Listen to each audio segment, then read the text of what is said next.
अस्सलाम वालेकुम class 9th। आज आप लोगों का कंप्यूटर साइंस का लेक्चर 6 है, आपका प्रॉब्लम सॉल्विंग का।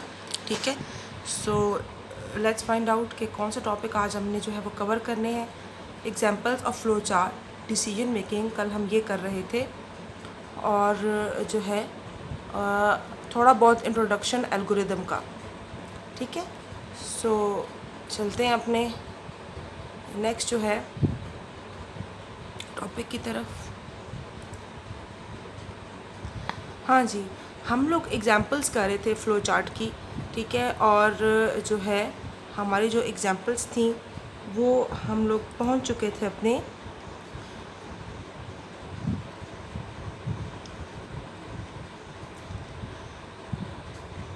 इस एग्जांपल तक। हम लोगों ने to display larger one out of 3 given unequal numbers हमने समझ लिया था फ़्लो चार्ट को।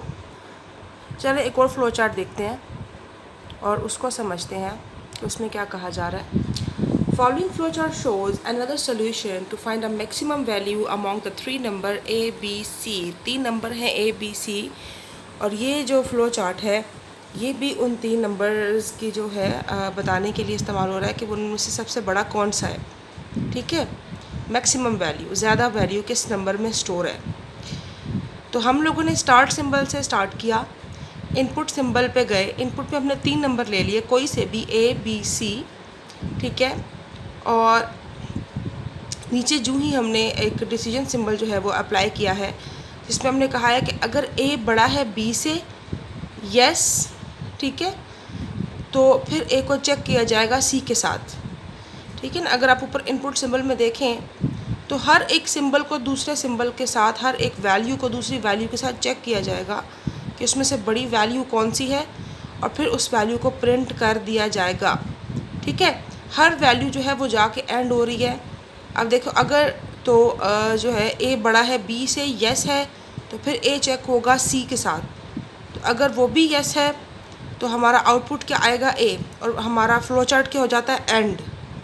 लेकिन अगर दरमियान वाला जो कंडीशन का सिंबल है ये फॉल्स हो जाता है, यानी कि अगर A बड़ा नहीं है B से, तो मतलब ये है कि फिर B बड़ा है A से।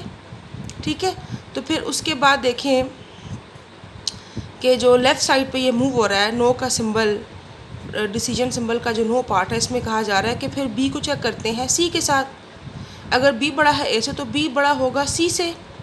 ठीक है, तो अगर इट इज़ ट्रू तो फिर आपका आंसर क्या आता है, B। तो फिर आउटपुट सीधा जाके एंड हो रहा है B पे, यानी कि जो है आपका आंसर है B सबसे बड़ा है। अब तीसरा जो चीज़ है, उन्होंने साथ ही आपके सामने जो तीसरी कंडीशन है इसमें ये बताया गया है, ठीक है, कि अगर A बड़ा नहीं है B से और A बड़ा नहीं है C से, ठीक है, अगर ये नो है तो आपका आउटपुट क्या है, वो C है। लेकिन देखो कि उन्होंने उधर से जो है जो कंडीशन है बिल्कुल लेफ़्ट साइड पे, उसके नो के आंसर को भी, और जो बिल्कुल राइट साइड पे कंडीशन है इसके नो के आंसर को भी, जिसमें C दोनों वैल्यूज़ के साथ चेक हो रहा है, उसको जाके आउटपुट सिंबल के साथ अटैच कर दिया है। ठीक है, और फिर जो है उस आउटपुट सिंबल को, उसका जो एरो का निशान है वो एंड सिंबल के साथ अटैच कर दिया है। तो इस सूरत में जो है ये आप कह लें कि ये जो प्रोग्राम है आपका, ठीक है, या फ्लो चार्ट है, इसमें आप खूबी देख लें कि किस तरीके से 3 वैल्यूज़ को आपस में कंपेयर किया जा रहा है to find out larger value. ठीक है, आई होप आपको ये समझ आ गया होगा कि डिसीजन सिंबल के इस्तेमाल से किस तरह हम लोगों ने जो है इसको किसी भी 3 वैल्यूज़ में से मैक्सिमम को फाइंड किया है। ठीक है, move on to next flow chart. हम नेक्स्ट फ्लो चार्ट पे चलते हैं।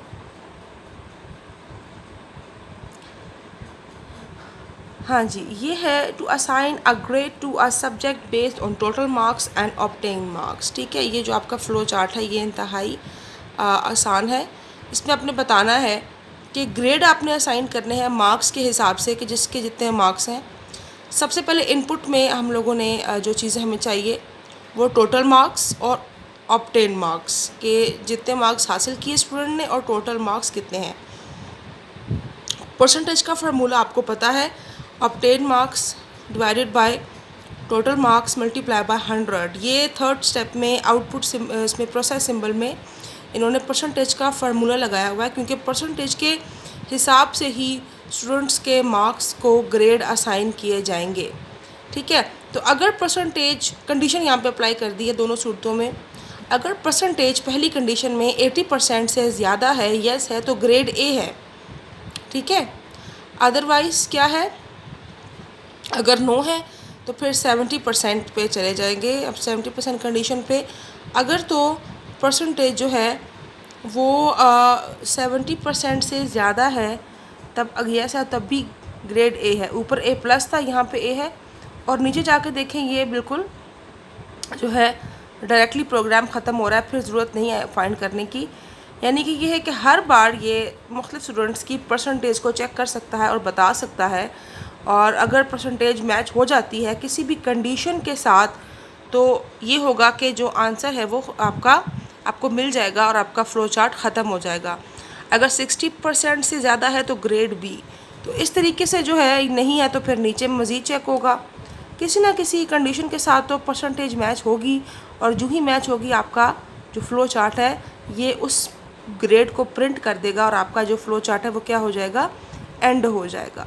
ठीक है, इतनी सी इसमें बात है। ठीक है, आप देखें कि डिसीजन सिंबल के साथ येस और नो, ट्रू और फॉल्स, ये दोनों फ्लो लाइंस अटैच्ड हैं, और यानी कि दोनों सूरतों में किसी ना एक डायरेक्शन की तरफ तो मूव इसने करना है। ठीक है, तो ये डिसीजन सिंबल का इस्तेमाल इंतहाई सोच समझ कर किया जाता है। ठीक है, अच्छा, नेक्स्ट हमारा प्रोग्राम है, इसमें इसने बताना है कि डे वीक का कौन सा डे है। ठीक है, मंडे टू संडे तक इस बार इसमें देखें कि किस तरीके से इनपुट किया गया है। Start input day number day. अब हर डे को एक नंबर असाइन हो जाएगा वीक के। ठीक है, मंडे को 1, ट्यूसडे को 2, वेडनेसडे को 3, थर्सडे को 4, ठीक है, फ्राइडे को 5 एंड सो ऑन, सैटरडे को 6 एंड संडे को 7। अब देखो कंडीशन में जो है कंडीशन से ऊपर जो इनपुट हमारा जो सिंबल है, इसमें क्या बताया जा रहा है कि कोई भी नंबर दें आप, तो ये फ्लो चार्ट आपको बताए कि उस नंबर पे कौन सा दिन आता है। फॉर एग्जांपल अगर मैं सेकंड स्टेप में इनपुट में नंबर 3 अगर देती हूँ तो आंसर क्या आना चाहिए, वेडनेसडे।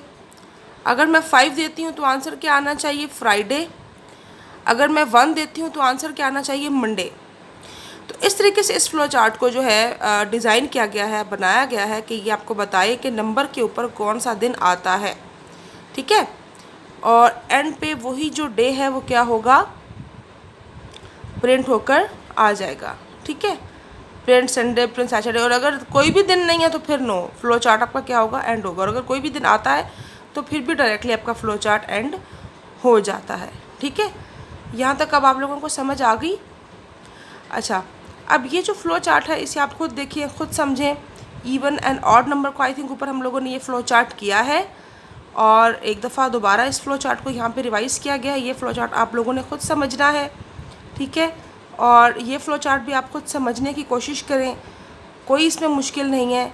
ठीक है, आपने बताना है कि sequence of odd number starting from the given number till the sum limit, यानी कि एक आपको नंबर दिया गया है और एक आपको लिमिट दे दी गई है। उस नंबर से उस लिमिट तक आप लोगों ने बताना है सीक्वेंस से ऑड नंबर को ये प्रिंट करे। ठीक है, अच्छा, उसके बाद एल्गोरिदम का थोड़ा सा इंट्रोडक्शन मैं यहाँ पे करवाती हूँ कि एल्गोरिदम क्या चीज़ है। किसी भी मसले को तहरीरी शक्ल में आम ज़ुबान में हल करना एल्गोरिदम कहलाता है। ठीक है, an algorithm is a set of steps to solve a problem written in natural language. ठीक है, और it is easy to understandable by the humans. For example, to solve the problem preparing tea, we can follow the following steps. अब नीचे जो steps दिए हैं ये आपने खुद देखने हैं, खुद इनको फॉलो करना है। लिखे हुए तरीके से आम शक्ल में, आम ज़ुबान में एल्गोरिदम को जो है वो किसी भी मसले को हल करने के लिए इस्तेमाल किया जाता है। एल्गोरिदम के बारे में हम कल पढ़ेंगे।